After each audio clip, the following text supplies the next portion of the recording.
Hello, and welcome to Supply Chain Next. I'm your host, Richard Donaldson. Join me as we explore the ongoing evolution of supply chain, from the challenges practitioners face every day to the ongoing digital transformation of the entire value network. And welcome to another episode of Supply Chain Next. And I'm super excited here in episode number 2 of 2022 to have David Quintilio here, for our retired SVP of Strategy and Supply Chain and a host of other things from UPS. And good morning, David. Hey, thanks, Richard. Appreciate you having me on. Absolutely. Super excited. I'm going to jump right in like we always do and just start with the softball opening of who is David Quintilio, and let's walk all the way back. How did you even get involved from where you're at? I see some progressions from North Carolina to Georgia. Would love to hear a little bit of story about who you are and what got you all started. Sure. I was born in the mountains of North Carolina. I'll say raised in the mountains of North Carolina in Asheville. So spent my childhood and high school years there, and then went off to North Carolina State University, go Pack, and my sophomore year there, I was in engineering at the time, and I needed to do something at the midnight hour to keep me busy, and I chose to work at UPS. So that's where I first started at UPS, was in college, which a lot of folks did at the time. It was very lucrative from a pay standpoint for a college student, and also gave you that business experience. So there was no plans at the time to stay there 36 years, but kind of worked out that way. So finished up at North Carolina State in accounting, and it's funny, you might have heard I was in engineering. So I was in engineering for a while, decided I didn't want to be just an engineer and wanted to be more in business. So I flipped over to the business school and finished in accounting. And you'll see that that's a trend throughout the career as well in the different functional roles. I knew I wanted to be in business and wear many hats and be able to be a part of shaping a business and not just in one area. So I finished in business there. Never wanted to be an accountant, but I got an accounting degree. So, and then from there, I did go into finance and accounting at UPS. And there was fortunate to get a full-time role there, and a variety of different roles in those departments. And then ended up moving to Atlanta, Georgia. And in the 90s. So moved down here and took a job in the regional and then corporate office, and then decided I need to get my master's, and went to Georgia State and got my master's in finance because I was doing more finance type roles. And really, obviously, when you're engineering, accounting, finance, you've got a little bit of aptitude for numbers. So had that aptitude, but still didn't want to just stay in the numbers arena, right? I wanted to be part of something bigger and something larger. So was in UPS corporate office for a while, about 5 years, various roles there. Was fortunate to be part of us going public and creating some of the forecasting, trending, and materials for pre-public and post-public. And when did UPS roughly go public? It was around the mid-90s, if I remember. Yeah, it was. Yeah. So was able to. This is pre-internet, kind of hysteria around going public. Like UPS went public before it was cool to go public. That's right. Yeah. Exactly. So that was exciting, and then I decided I wanted to do something different that I hadn't done. So I was fortunate to have people that in a company that had multiple roles and ability to do different things, and so I asked to go to supply chain or the airline. I said either one. I'd never been part of either one. So I said, we happen to have something in supply chain. So I went over there and never went back. Just a quick question on that, because this is an interesting, I think, for myself and certainly for the audience. But, when I look at UPS, I think of it as a supply chain company. So what does it mean to be a supply chain organization within a supply chain company? And at that time, you're also kind of, it's an interesting period in the mid-90s because supply chain as a concept was, at that point, relatively new, right? I mean, we're kind of going back to the 60s when supply chain even became a practice. So the question really is, you were looking to do something different. What was the definition of your job of supply chain within a supply chain company? I'm curious about that, and then would love to hear the experiences from there. Yeah, sure. It's different for sure, because you are a package company and you're a 3PL within that package company. Mm-hmm. But what I will say is that UPS afforded the entrepreneurial ability within that supply chain entity, probably more than I would have expected. Probably not full. If it was a standalone 3PL, probably not as much. Maybe risk or leeway there, but a lot of autonomy to really run the business, and that's what really drew me there and kept me there was that ability to feel like I was actually running businesses, and the fact that there were so many companies that you're a part of, because you're running these supply chains for hundreds of companies globally, right? So you're basically their supply chain arm for their company, and you build those relationships with them. You understand their strategy, you become ingrained in their strategy, and you help drive it with the supply chain. So that ability going over there, and then I went to Canada for a couple of years where we bought Livingston Healthcare up there. Post that, so I was that's where I got my first healthcare exposure, was with that team, and we expanded in Canada. And so when I came back down, I was running the all North American supply chain for all the healthcare companies, and that's where you really get ingrained and you become part of those companies, and that's what really kept me there and kept me motivated, is really improving those companies' situations, their supply chains, and growing our collective UPS supply chain business. Right. So is it so again from an explanatory purpose, because there's the actual UPS as an entity that has its supply chain, meaning it has to get all the boxes and materials or whatever else that goes into, plane parts for all I know. I mean, there's probably a number of things that UPS as a company needs for its own supply chain. Then there's the actual supply chain business that you're describing, which is more of a consultancy or outsourced supply chain as a service, right? You also manage. So it was were there two sides to your supply chain organization? One that UPS was the client, and then one, all of your customers were the clients?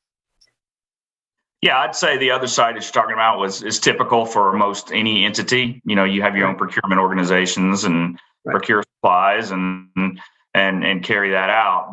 But yeah, the side at the time, the UPS Supply Chain Solutions at the time, was really designing and running solutions for other companies, right?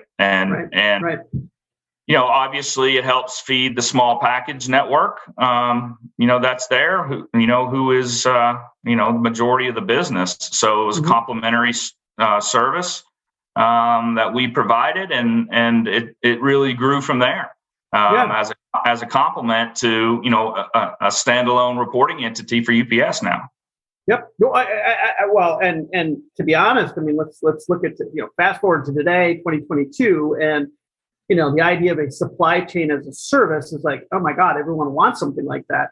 You effectively were doing that in the mid 90s, long before people even knew probably what supply chains even were. So you built probably arguably one of the first supply chain as a service platforms long before we hit, the pandemic that we have today. I mean, that's just an incredible perspective and experience that you can really kind of bring to bear on what's going on today. I mean, to me, I'm just like fascinated by what you saw and what developed through that effort over the course of nearly 30 years almost.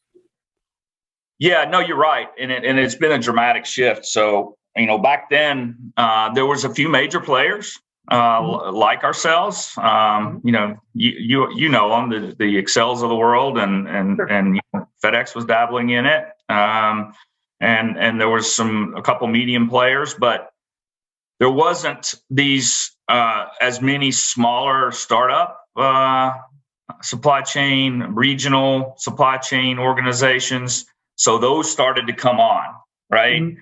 And really kind of target certain industries or segments, whether it's healthcare or whether it's returns, like a Genco that came along, or a high tech and high volume, or ecom that, as ecom became a thing, right? It's a e-fulfillment model. So those players developed in the supply chain arena.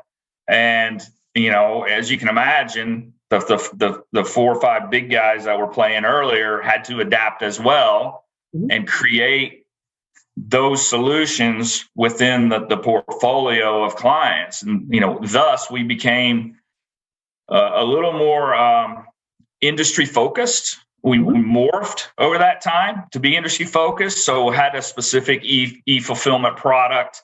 We broke out healthcare 2 years ago to really define from end to end, the healthcare there.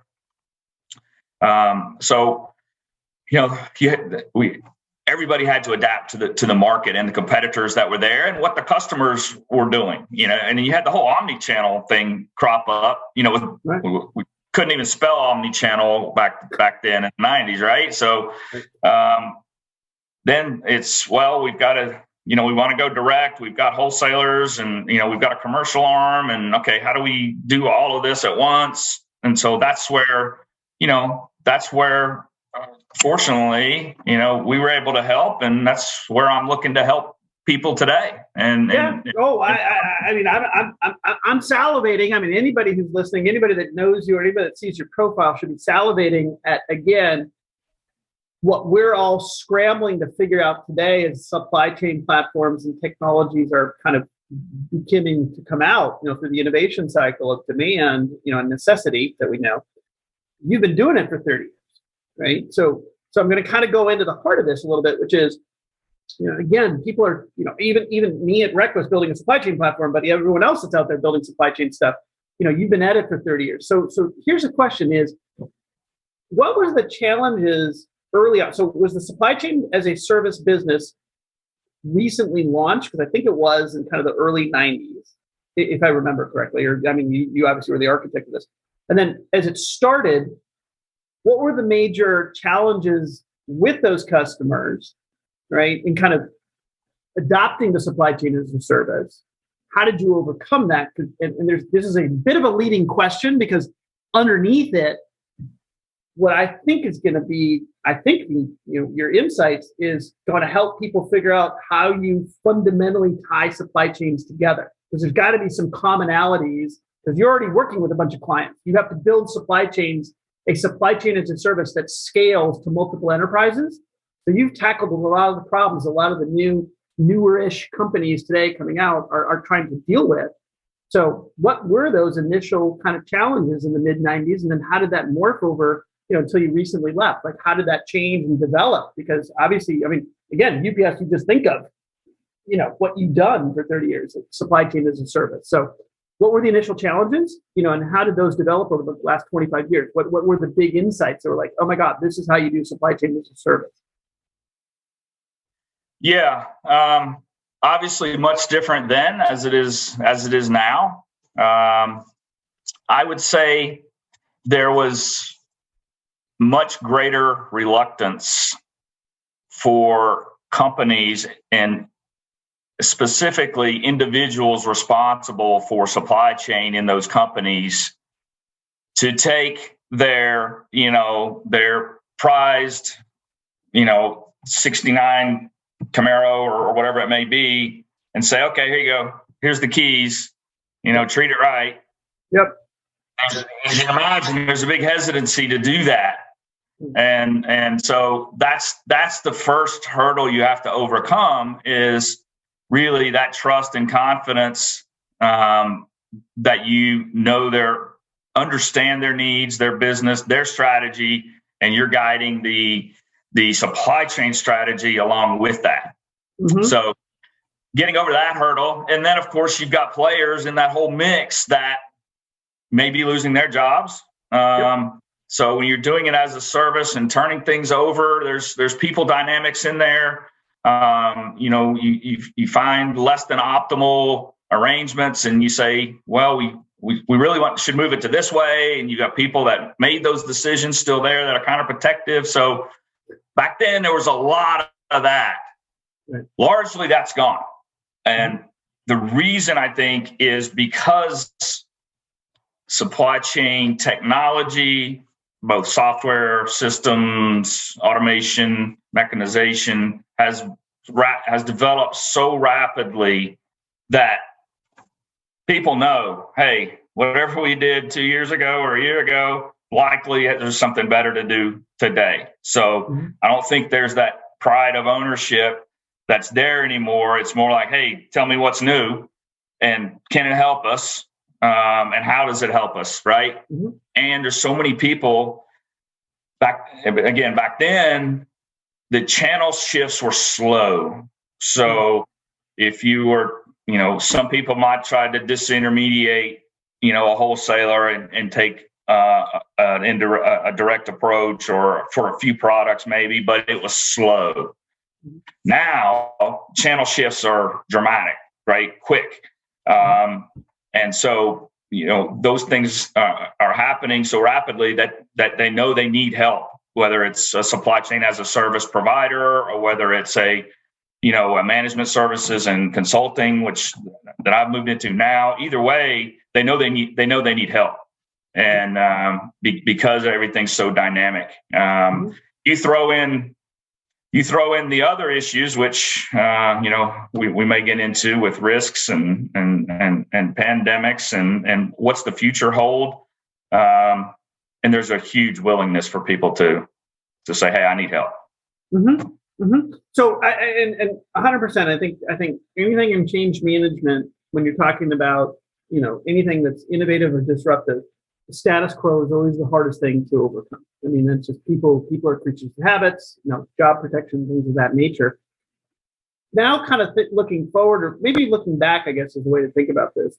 What were some of the things that surprised you in the development of the supply chain? Because again, I think what you just described is literally what the world is waking up to today about supply chains. They need to, again, you've forgotten more about supply chains than people today, like myself, have even learned.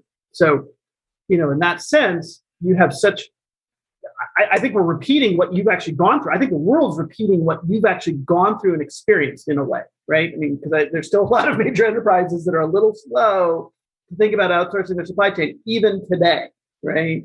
And a lot of the Fortune 2000s are kind of, a little bit, they're there. I think they've overcome it, but it's still a little hard to get people over to, like, I got to kind of let go of this thing. Like you said, it's my baby. I've built this. It's my supply chain. So what did you see that, what were the benefits, I guess, as you aggregated customers, started working with them? And this is the luxury of having done this for the last 20 some odd years, 30 some odd years, is you saw, like, when you started, the objections, and then 10 years later, you saw the benefits, right? What were those benefits that were so clear cut to people? The obvious one, cost savings and everything else, but for all the inhibitions and fears that people had initially of the unknown, talk to me 10 or 20 years later when you could look back on that and reflect and go, it wasn't as scary as you thought. It actually did benefit everybody. And even people that lost jobs maybe got better jobs, or you hired them, into different things. What can you tell people today that are still kind of reluctant in even touching their supply chain that you saw as like, no, don't be afraid. This is what's going to happen. Yeah, I guess one story that stuck in my head was I was looking with my team at the potential to take over a supply chain for a large pharmaceutical company back. Mm-hmm. It was probably early 2000s. 2010 maybe, and so they wanted to show us their operations and that it was very automated. So we should be able to leverage it with putting other customers in there, which obviously supply chain as a service, 3PL. That's one of the benefits, right? Is to can share some labor, can share some space, so forth. So we went to look at the facility, and I said, "Yep, here's our ASRS. It was built 10 years ago, 70 foot high. So it's dense. You could literally walk it upstairs faster than it moved, and I said, yeah, there's a lot of maintenance to it as well. So when you went through the maintenance cost, it was ridiculous from an efficiency and a cost perspective to even try to do anything with it. And meanwhile, had AGVs, right? The guided vehicles at the time. Watch, this goes. It'll take that and it'll move it over there. So we watched. Literally, you could have shuffle stepped it faster than that was moving from there to there, right? So moral of that story is you need to be open to the newer technologies, the other ideas, and the paradigm that you have of the operation. Mm-hmm. You have got to be open to those other paradigms because people do have that pride of ownership or authorship, and it can be breathtakingly different from what reality really is. But Absolutely. As I mentioned, being able to those were repeated, not as dramatic, but as you mentioned, those folks, when we took over operations, guess what? A lot of times we took all the people, right? And then they became part of a larger group where they can move among accounts. Yep. So, it affords the opportunity there as an option when that happens. And yeah, you're right. Building a better supply chain means more jobs, more efficiency for that company as well. So a lot of them redistributed the folks within supply chain to the manufacturing side or origin supply chain side, demand planning, things like that. So largely, everybody benefited when we take the latest and greatest of supply chain design and put that together with their strategy. Largely, everybody ends up benefiting. Yeah. Oh, I mean, again, economies of scale, shared economy, whatever you want to call it. I mean, I think there's been kind of, quite frankly, a very fundamental economic paradigm shift. This goes back to your kind of finance in my own, where, the world was historically thought of as a zero-sum game. But somewhere in the last 20, 30 years, as the internet's kind of given birth to a different way of thinking, which is more of an abundance. There's more than, there's more co-opetition. We can still be competitive, but we can collaborate. And all of these platforms that we now start sharing and using together actually benefits everybody. But you can still compete, right? Like you can still have your primary job, compete, and build your business on shared assets, if you will. You don't have to own everything, including some of your fundamental supply chain activities, right?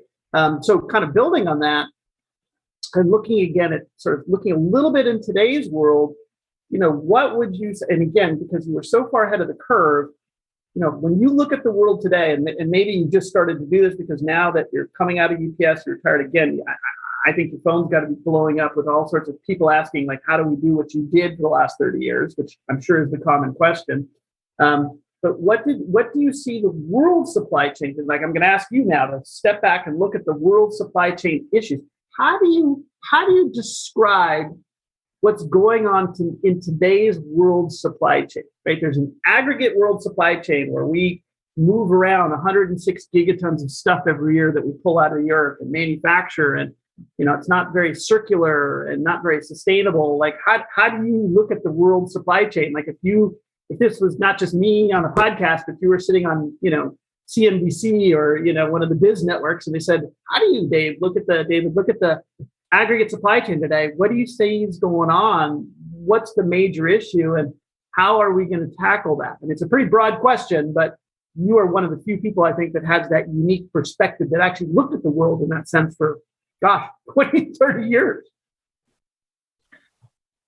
Yeah, for sure. The past 2 years have been tough on everybody. As you know, there are, prior to that, there were, some things evolving. I would say not at a rapid pace. And I think the pandemic really expedited change, obviously created volatility and created challenges, but it's going to create a lot of change as well, and already did. So, at the beginning of the pandemic, when people were in desperate need of capacity in transportation, capacity in warehousing. So we mobilized the team just completely different from the processes that we used prior to get things done quickly, eliminate barriers or processes that slowed down bringing up a facility for a customer. And we're able to bring up a significant amount of square feet for pandemic supplies and anything like that. So that's changing companies like a 3PL or supply chain as a service companies, but it's creating. And as I talk to each of the clients that we were helping, and as I'm talking to them now, it is creating that long-term change of we've really got to rethink our global supply chain. Mm-hmm. So those are the calls I'm getting and people that I'm working with. So, I have 5,000 FEUs that I can't get from Asia to the US or North America timely. Not let alone the cost, right? Yep. So I've got to rethink my network. I'm getting held up going from Western Europe to the UK. Obviously Brexit, you got everything else. The congestion there is not going away. How do we mitigate that? I can't find space in North America for the amount of product I want to hold now because of what happened to me prior. Not being able to service the market can't happen again. Mm-hmm. I don't have manufacturing here, but I've got to get basically double my on-hand inventory that I had prior, but I don't have anywhere to put it. Mm-hmm. So those are the challenges. And then obviously the solutions are, so some of the things that we're seeing is manufacturing, onshore, nearshore, right? So whether it's Mexico or in the US, people building additional manufacturing sites here rather than Asia. And then obviously they need more storage as well accordingly. Yep. So it's building more storage at the manufacturing sites since they're now onshore there. Some are staying with the on-hand inventory and are just trying to get more here. But do it smartly. There's a way you can do it and mitigate the cost because you're one DC in Miami, Florida right now. Right. Guess what?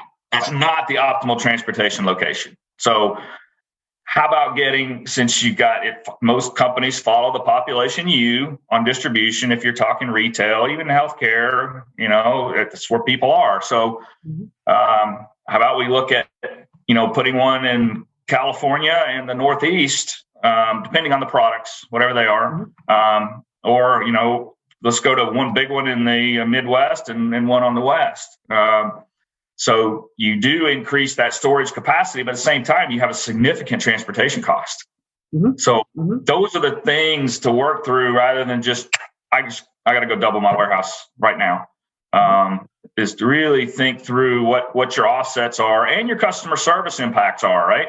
So you may be a 3 or 4 day service now, you can go to a 2 day. Imagine what that does. You got increased warehouse costs, savings and trans costs. It's a weapon to use in your marketing because you're now closer to your customers. So make that a positive. Yep. Well, let me build on that for a second, because as you were talking about that, another interesting point of view you have, and again, coming from within, again, a foundational supply chain company like UPS, right? You've also, while building your supply chain as a service, got to observe the world as it was developing. So specifically, you were just getting kicked off and building supply chain as a service in UPS in the mid-90s when a little company called Amazon was just getting started and the internet was just getting started. So the question I have for you, you have a fascinating perspective of someone who watched someone like Amazon start as, competing with, gosh, I don't think people will remember these names, like Barnes and Noble. They're even still, and I'm not saying this, I'm sad to see companies change, but if they're still around, I don't even know, or whoever. But what did you think of Amazon as they kind of started and grew and became who they are today? Because it's a pretty big difference between what Bezos started 30 years ago to what it's become. And in fact, UPS arguably is inexorably tied to Amazon's success. And you must have been a part of that. So how did you view Amazon and its growth and what it's become, today, which is really different from when it first started? Your thoughts on that? Yeah, I actually wasn't very involved with Amazon directly. Obviously, all of us from an external perspective have seen it, and I think it's very impressive what they've done. From a marketplace standpoint, that's created more opportunity for everybody. So we work with clients that again, the whole omni-channel concept. So we would warehouse, and then some of them they would sell through Amazon, some through eBay, some through a direct channel, some through Etsy or whoever else, right? So, I think Amazon creating that, really the creator of the marketplace, right, has the water lifts all boats, right? So it's lifted everybody up that plays in the direct marketplace space and e-commerce space. So that includes UPS, and that's why you said we're tied to them, because there's just not that capacity out there, right? And so UPS has had to build a ton of capacity for everybody in the e-commerce boom, and with the automation that they've invested in. It's been tremendous, as you saw in the recent earnings, right? It's paying off with the investments that have been made to handle this type of surge of volume. But Amazon's been incredible in all spaces that they've played. But I think they've actually made it better for all players in the 3PL area. Well, and this goes back to one of the earlier questions, where Amazon is a case study, although I'm not sure people are really picking this up quite yet, goes to the heart of economies of scale, meaning one of the things over the 30 years that I think a lot of people overlook today is actually how much cost reduction Amazon has brought into the supply chain by bringing everybody to a common platform, right? I think people don't see that, right? Because it's not as often pointed out, but it kind of goes to the fundamentals of your supply chain as a service, economic value proposition to your customers, which is, again, economies of scale. So that's sort of one of the things that I think it's interesting that you got to see as you developed, that one of the benefits of your service was, hey, I'm going to help you reduce costs. It might not be obvious at first, but after 20 years, I've got the data to show that. Well, Amazon, if we look back on that, has probably kept a lot of prices in check, if not actually reduced them. Although that's not obvious up front to most people. Right. I think that's a fair statement. No, for sure. And, you have to do the total cost assessment, right? With free shipping is not always free shipping, right? But there's a cost. I mean, we know that. But when and I think you would level out those products that are efficiently run through a supply chain and a marketplace. I think you're right. I think it does have that effect. Yeah. Well, let's take that and then kind of springboard a little bit. So clearly, one of the reasons I reached out to you is I saw you, after nearly 40 years at UPS. You're almost probably one of the founders practically, but I'm teasing a little bit. But it's a hell of a development over that. And again, supply chain and service. It's like I'm just, my mind kind of explodes at the things you've seen and you're able to bring to bear. So let's talk a little bit about what you're doing now that you're kind of coming out. And again, we've talked a little bit about just people coming at you, but you're coming at a time when your insights. I mean, if you retired 20 years ago, I'm not sure your phone would be ringing off the hook. Today, though, geez, Louise, you must be just. I mean, again, so what's going on with you? What are you seeing? What are you up to? Like, what's sort of the world have for David over the next few years? Because it has to be. You have to have your choice of stuff right now. It's got to be really exciting. Yeah. A couple things. So, first, I'm extremely fortunate and blessed to have worked at UPS. I started when I was 19, and you calculate the 36 years, so 55 now.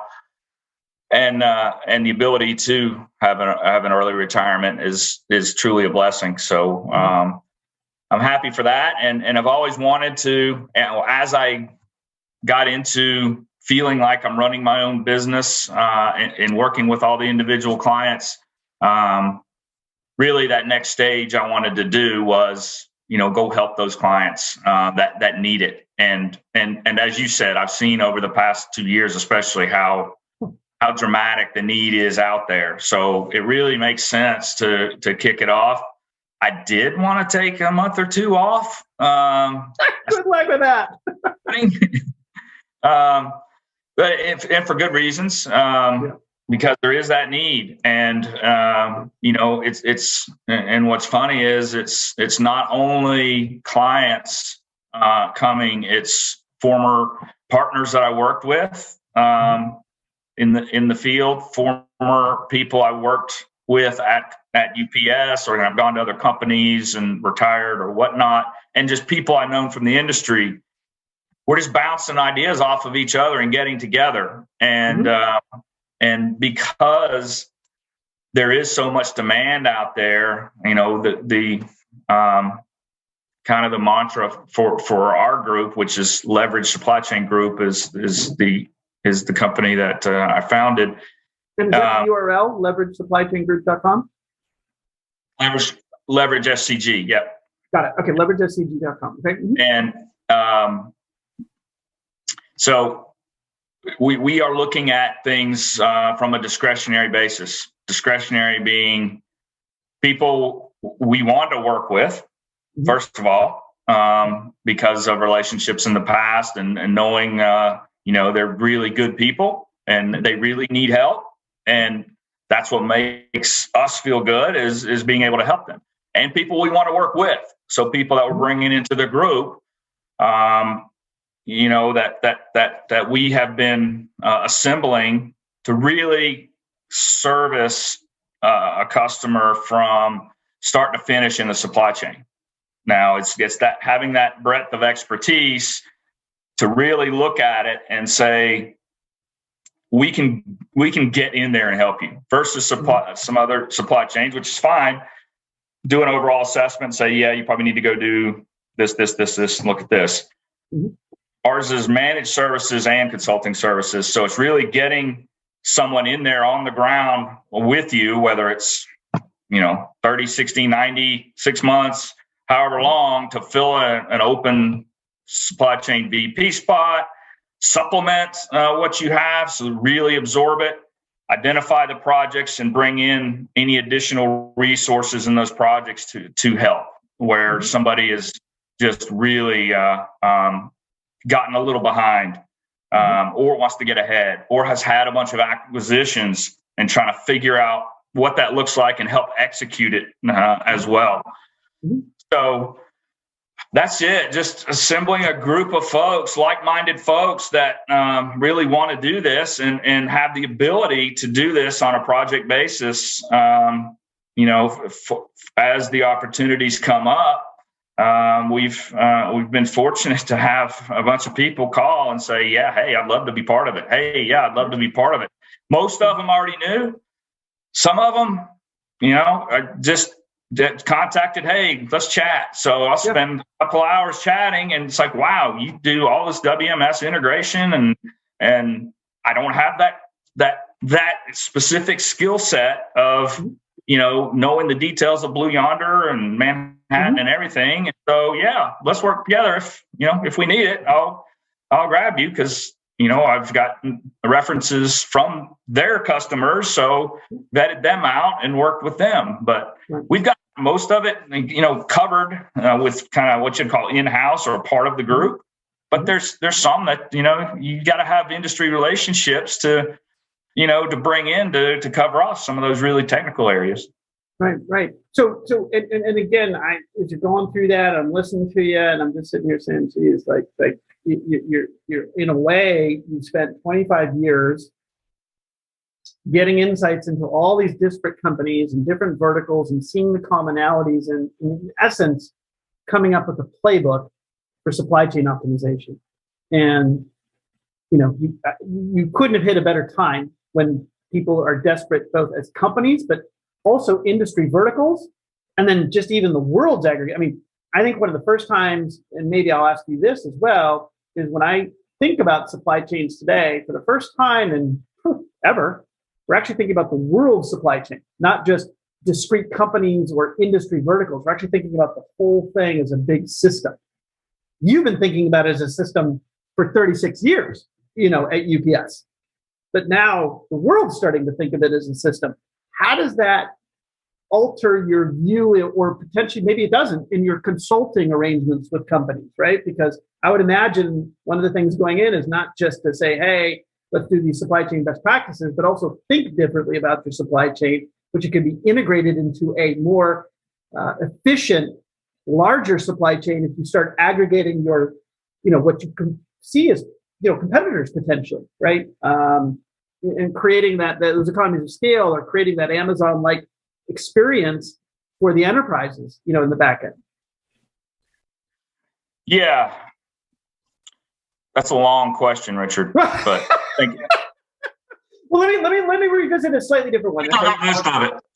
Yeah. Let me carve it up into a slightly different. So let me go back to Amazon for a second. Because Amazon, and I'll ask you this as well too, and even UPS arguably, really focused, from my perspective, on the consumer supply chain, right? But there's this behemoth we call the enterprise supply chain. It's the back-end supply chain for the Fortune 2000. That behaves differently than the consumer supply chain. Yeah, subtly, but enough that you can't take the consumer supply chain stuff and just throw it at the enterprise supply chain. So my question to you is, first of all, is there a distinction? Because there may not be. I saw you kind of oscillating. So is there a difference between consumer supply chain and the enterprise supply chain? And if there is, it seems like the Fortune 2000s are the ones today looking to optimize their supply chain, right? Because we've been working on the consumer supply chain since the internet started, right? I mean, I know where everything is, how it got there. I can see it on Amazon. I can see it through UPS. I can track it.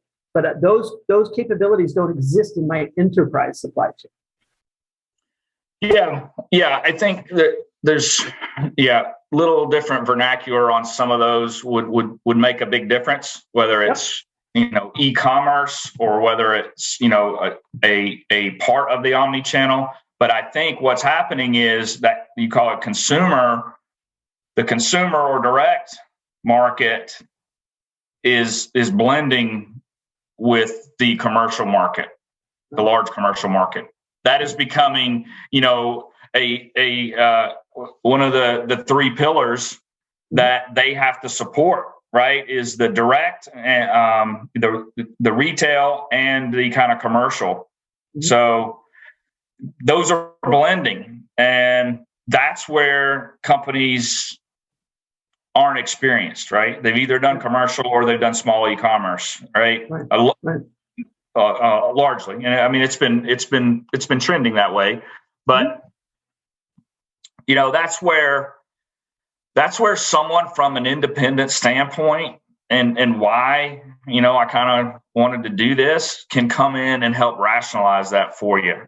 And say, some people are apprehensive bringing in a 3PL, whether it's UPS or someone else, because they're saying, oh, well, you're going to sell me everything UPS, which got a solution for it. Why not sell it, right? Whereas, and I say that largely, but, when we did it, it's, hey, tell us what you're looking to do, and we'll see how we fit in there. And if it's, maybe a West Coast DC will insource our East Coast. Sure, take a look. But that's where I think there's less apprehension from folks that are reevaluating their supply chain to get an independent view. So we can say, yeah, I would probably look to move this piece because it's small, but you've got to have the 2-day transit. Even though I know you're a commercial, but you're moving to direct, you've got to have a forward location in the West Coast.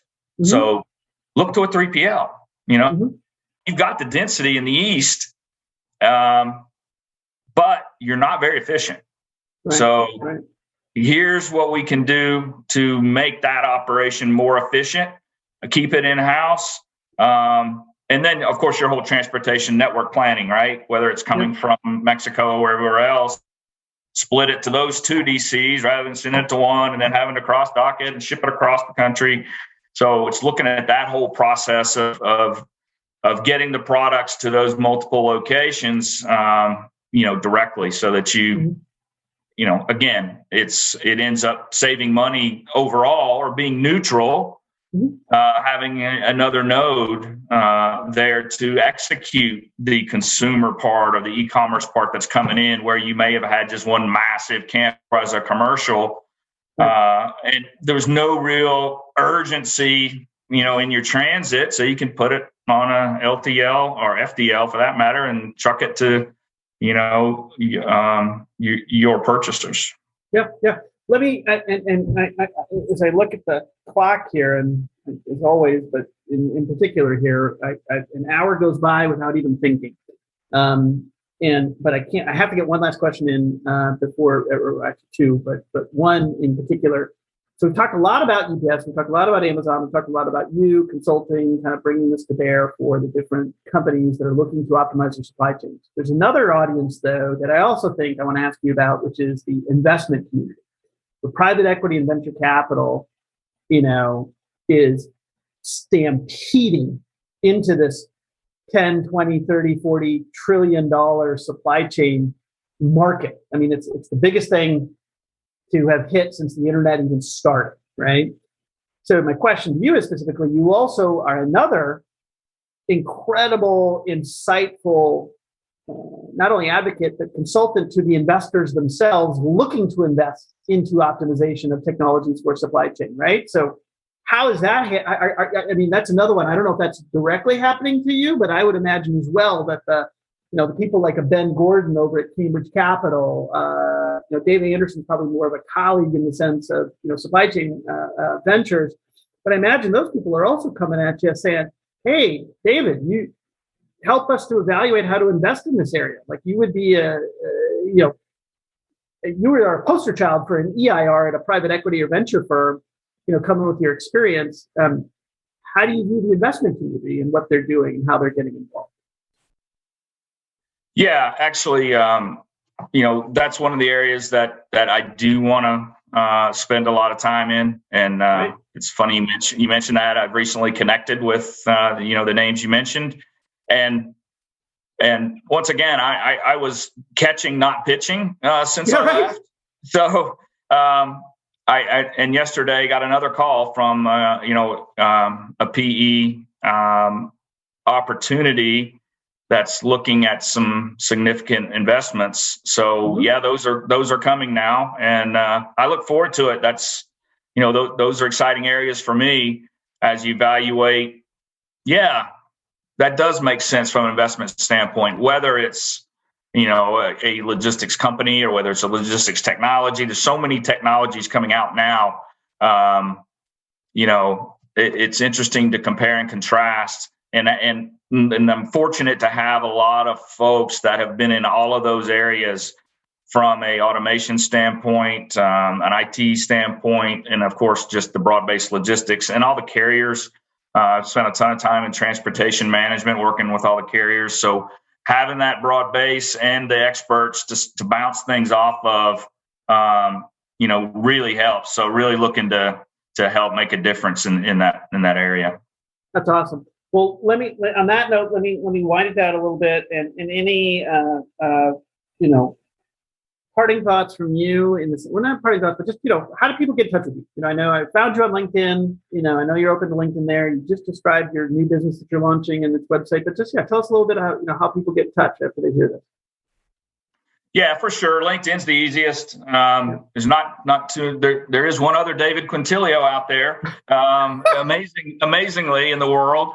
But you'll see Leverage Supply Chain Group out there on LinkedIn, and LinkedIn messaging is the easiest.